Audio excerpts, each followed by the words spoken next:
बिस्मिल्लाहिर्रहमानिर्रहीम। आज chapter number 4 start कर रहा हूँ और ये है the need for compliance with requirements when undertaking procurement activities in different sectors. Procurement के लिए डिफरेंट सेक्टर्स होते हैं। अगर आप न्यू हैं प्रोक्योरमेंट जॉब के लिए तो आपको ये डिसीजन लेना पड़ेगा कि मैंने किस सेक्टर की प्रोक्योरमेंट को ज्वाइन करना है। अब ये प्रोक्योरमेंट डिफरेंट कैसे होती है, ये सेक्टर को दो हिस्सों में डिवाइड किया जाता है। इकोनॉमी के सेक्टर होते हैं और इंडस्ट्रियल सेक्टर भी होते हैं। तो इकोनॉमी वाइज भी प्रोक्योरमेंट डिफरेंट हो सकती है और इंडस्ट्रियल सेक्टर वाइज भी प्रोक्योरमेंट डिफरेंट होती है।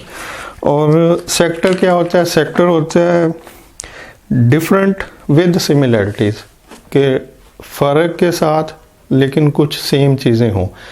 और जो डेफिनेशन बुक में लिखी हुई है, there are fundamental differences between the different sectors but there are also some similarity.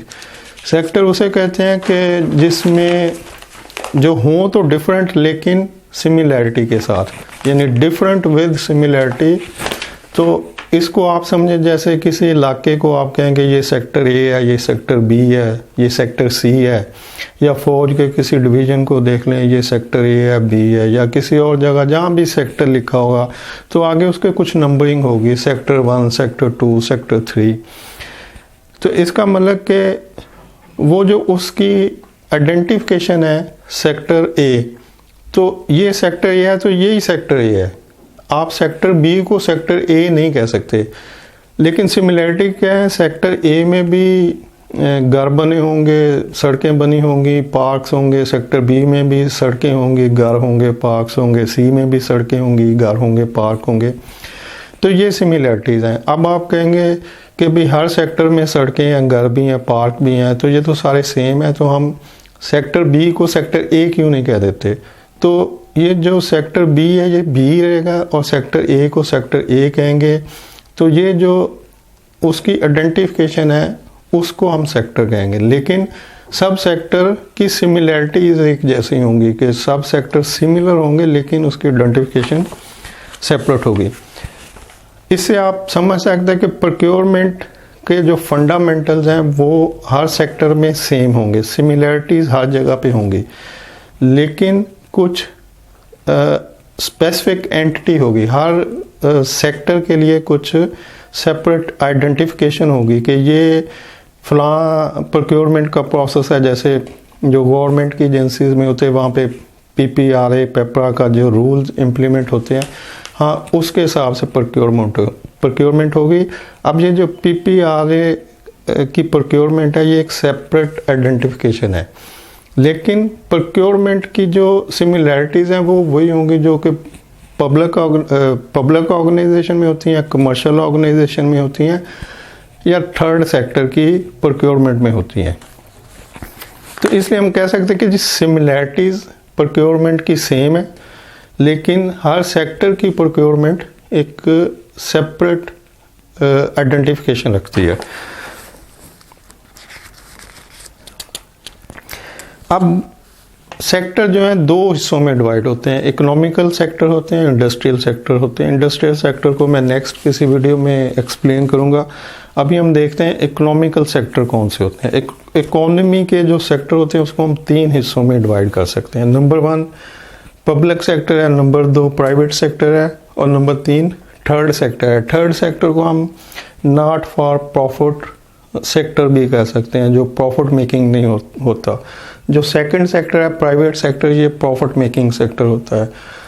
और जो फर्स्ट पब्लिक सेक्टर है ये प्रॉफिट मेकिंग तो नहीं होता, लेकिन अगर प्रॉफिट आता है तो वो फर्दर उसी में फिर री इन्वेस्ट होता रहता है। तो इस तरह से 3 इकोनॉमी के सेक्टर हैं जिनके अंदर प्रोक्योरमेंट के 3 डिफरेंट प्रोसेस को अडॉप्ट किया जाता है।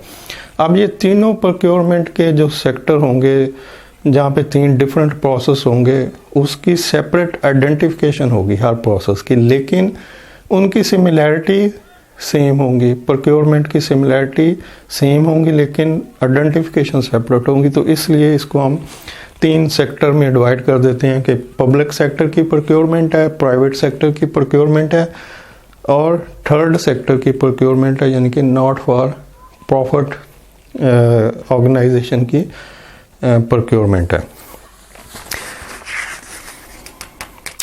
जब public sector government own sector होता है जो गवर्नमेंट कंट्रोल करती है और इसका काम होता है कि लोगों की वेलफेयर, वेल बीइंग, लाइफस्टाइल को इम्प्रूव करना, लोगों को फैसिलिटीज़ देना, जैसे हेल्थ की फैसिलिटी है, एजुकेशन की फैसिलिटीज़ हैं, सड़कें बनाना, हॉस्पिटल बनाना, इंटरटेनमेंट रिलेटेड लोगों की एक्टिविटीज़ प्रोवाइड करना, ट्रांसपोर्टेशन रिलेटेड एक्टिविटीज़ देना, एनवायरनमेंट को प्रोटेक्ट करना, बेसिक जो नीड्स होती हैं, पानी है, गैस है, उनको प्रोवाइड करना, हवा को साफ़ सुथरा रखना, एनवायरनमेंट को प्रोटेक्ट करना वगैरह वगैरह।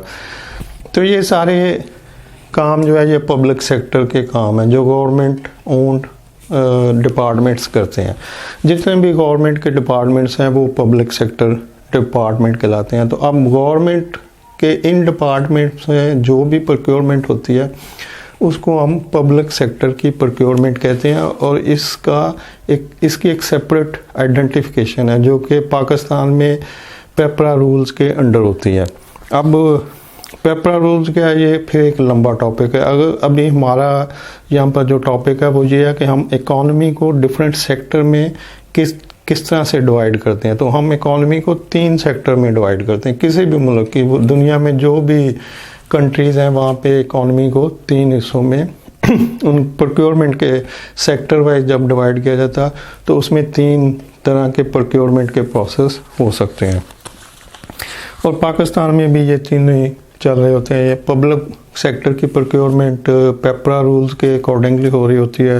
प्राइवेट सेक्टर अपना मैनुअल पॉलिसी प्रोसीजर बनाता है और गुड प्रैक्टिसेस को फॉलो कर रहा होता है और जो थर्ड सेक्टर है उसके भी अपने पॉलिसी और प्रोसीजर होते हैं और वो भी गुड प्रैक्टिसेस को फॉलो कर रहे होते हैं। ओनली पब्लिक सेक्टर जो है वो एक प्रेस्क्राइब जो गवर्नमेंट के ऑथोराइज रूल है, इसके लिए एक SRO इशू हुआ जिसके अकॉर्डिंगली ये प्रोक्योरमेंट होती है। तो जब हम पेपरा की ट्रेनिंग के ऊपर जाएंगे जो इंशाल्लाह मैं जल्दी शुरू करूँगा तो फिर इसको डिटेल में डिस्कस कर लेंगे।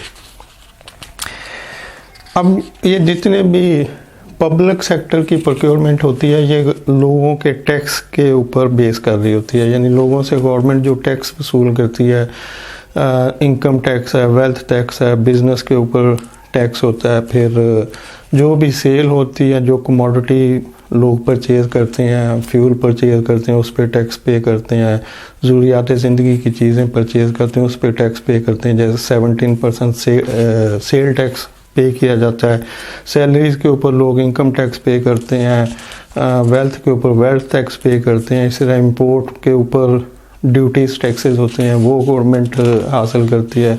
फिर प्रोविंशियल और फेडरल डिफरेंट और भी टैक्सेस होते हैं। तो ये एक लंबी तादाद होती है टैक्सेस की जो कोई भी मुल्क अपने लोगों के ऊपर इम्पोज करता है कि भी आप ये टैक्सेस पे करें ताकि उनसे जो इनकम हमें हासिल होगी उसको हम आपकी वेलफेयर के लिए, आपकी हेल्थ, एजुकेशन, ट्रांसपोर्टेशन और जनरल जो भी रिक्वायरमेंट होती है लोगों की वेल बीइंग के लिए उसके ऊपर उसको खर्च किया जाए। तो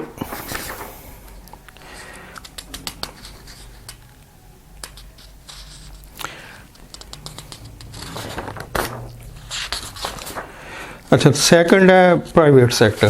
प्राइवेट सेक्टर कमर्शियल सेक्टर होता है और private sector purely profit making sector होता है यहाँ पे। और दुनिया में सबसे बड़ा सेक्टर जो है वो प्राइवेट सेक्टर है, यानी कैपिटलिज्म जो है वो ज़्यादा मुल्कों में है और वो बिज़नेस की बेस के ऊपर होता है। यानी जितने भी डेमोक्रेटिक कंट्रीज़ हैं वो वहाँ पे सारा बिजनेस प्रॉफिट मेकिंग के लिए होता है और दुनिया का सबसे ज़्यादा इनकम जो है वो भी कमर्शियल बिजनेस यानी कि प्राइवेट सेक्टर जो है वो करता है और दुनिया में सबसे ज़्यादा जॉब भी जो है वो प्राइवेट सेक्टर की जो बिज़नेस है उसकी बेस पे बनती हैं और लोग उन्हीं जॉब्स को करते हैं।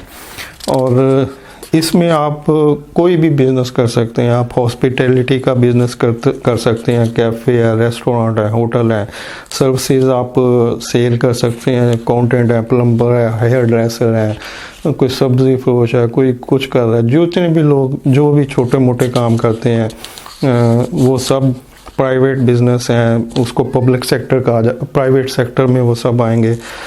सुपरमार्केट है, नॉन फूड रिटेलर है, ऑनलाइन रिटेलर है, मैन्युफैक्चरर हैं, फूड प्रोसेसिंग बिजनेस है, ये सब चीज़ें प्राइवेट सेक्टर के आती हैं। मतलब हर बिजनेस जो लोग पर्सनल प्रॉफिट के लिए करते हैं वो प्राइवेट सेक्टर का बिजनेस है। अब प्राइवेट सेक्टर फर्दर 4 हिस्सों में डिवाइड होता है, जिसको हम यानी कि अगर किसी ने प्राइवेट बिजनेस करना है तो उसको 4 हिस्सों में तकसीम किया जाता है कि ये किस तरह का बिजनेस है, बिजनेस की एंटिटी क्या है, यानी उसकी शनाख्त क्या है, वो बिजनेस किस टाइप का है। तो वो सोल ट्रेडर का बिजनेस हो सकता है, यानी प्राइवेट सेक्टर में सोल ट्रेडर होते हैं, पार्टनरशिप कंपनीज होती हैं, प्राइवेट लिमिटेड कंपनीज होती हैं और पब्लिक लिमिटेड कंपनीज होती हैं। सोल ट्रेडर वो होते हैं जिन पे एक ही मालिक होता है और वो टोटल बिजनेस को खुद ही देख रहा होता है, लेकिन उसको ये अपॉर्चुनिटी होती है कि वो जितने भी लोग काम के लिए रखना चाहे वो उनमें रख सकता है। जैसे कि कोई भी दुकानदार अगर सोल ट्रेडर है और ख़ुद ही मालिक है उस बिज़नेस का, दुकान का, तो अगर उसको ज़रूरत है दुकान पर काम करने की तो वो अपने मुलाजम आगे रख सकता है, लेकिन उस बिज़नेस की इंटाइटलमेंट उसी के नाम पे होगी, यानी कि सिंगल प्रोप्राइटर है, सोल ट्रेडर है। तो एक तो ये हो गया। नंबर 2 पार्टनरशिप कंपनीज होती हैं। पार्टनरशिप में